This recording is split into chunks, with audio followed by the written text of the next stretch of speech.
Welcome, shadow seekers, to American Shadows, Crimes and Chronicles. Today, we're unearthing a tale that'll haunt your thoughts long after it ends. Whether you're glued to the screen or just listening in, you're in for a wild ride through history's darkest corners. If you're new, hit subscribe to join our mission of exposing America's hidden truths. Regulars, your likes fuel our journey into the unknown. Now, let's peel back the layers of time and reveal the secrets beneath. Ready? Let's begin. Disaster at 79, floors inside the Empire State Building plane crash. Gather round, folks, for a tale of tragedy and terror that struck the heart of New York City on a foggy Saturday morning. It's July 28, 1945, and as the world is still reeling from the closing days of World War II, an event is about to unfold that would become one of the most remarkable and tragic accidents in the history of aviation and architecture. Picture the scene. It's 9:40 a.m., and the Empire State Building, that iconic symbol of American ambition and ingenuity, towers above the misty streets of Manhattan. Despite it being a weekend, nearly 1,500 people are at work in the building, from elevator operators to office clerks to maintenance staff. High above the city, a B-25 Mitchell bomber is making its way through the soupy fog. At the controls is Lieutenant Colonel William Franklin Smith, Jr., a decorated Army Air Corps pilot with over 2,000 hours of flight time.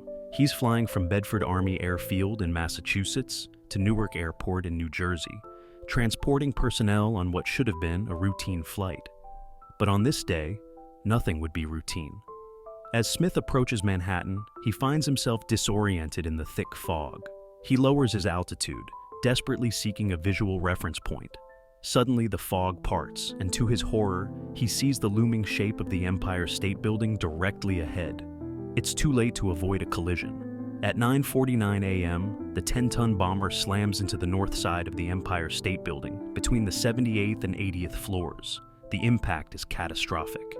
One of the plane's engines shoots through the building, emerging on the other side, and landing on the roof of a nearby building, starting a fire. Inside the Empire State Building, chaos erupts. The crash ignites a massive fire, fed by the 800 gallons of fuel on board the B-25. Debris and flames rain down on the streets below. The heat is so intense that it melts the elevator cables, sending one car plummeting 75 stories with a young woman inside. As news of the crash spreads, the city holds its breath. Is this an accident or something more sinister? With the war still fresh in everyone's minds, fears of a Japanese attack ripple through the populace. It will be hours before the true nature of the incident becomes clear.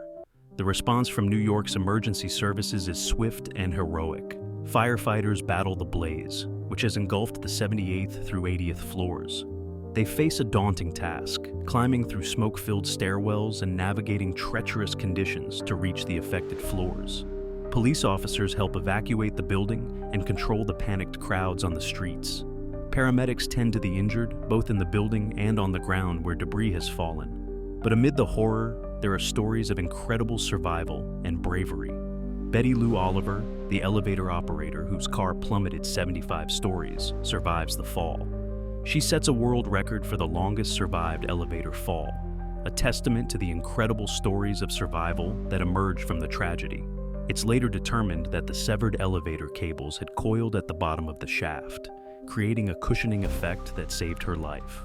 As the day wears on, the full extent of the tragedy becomes clear. 14 people lose their lives, the 3 occupants of the plane and 11 people in the building. Dozens more are injured. The physical damage to the building is extensive, with an 18 by 20 foot hole torn in the side of the skyscraper.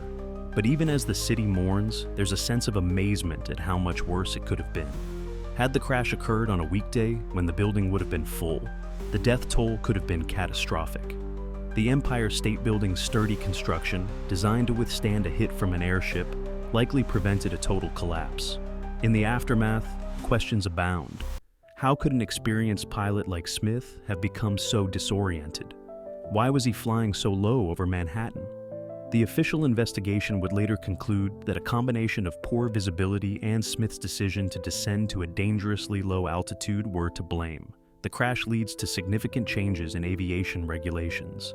New rules are implemented to prevent planes from flying over Manhattan during periods of low visibility. It also sparks a debate about the safety of tall buildings in an age of increasing air traffic.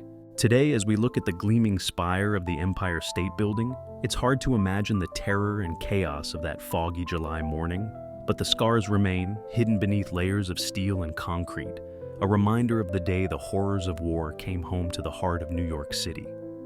This is American Shadows, where we delve into the darkest corners of our nation's past. The Empire State Building plane crash serves as a stark reminder of the fragility of our greatest achievements and the unpredictable nature of tragedy. It's a tale of unforeseen disaster met with remarkable heroism and resilience. Until next time, stay safe, stay curious, and remember, history's shadows often hold the key to understanding our present and future.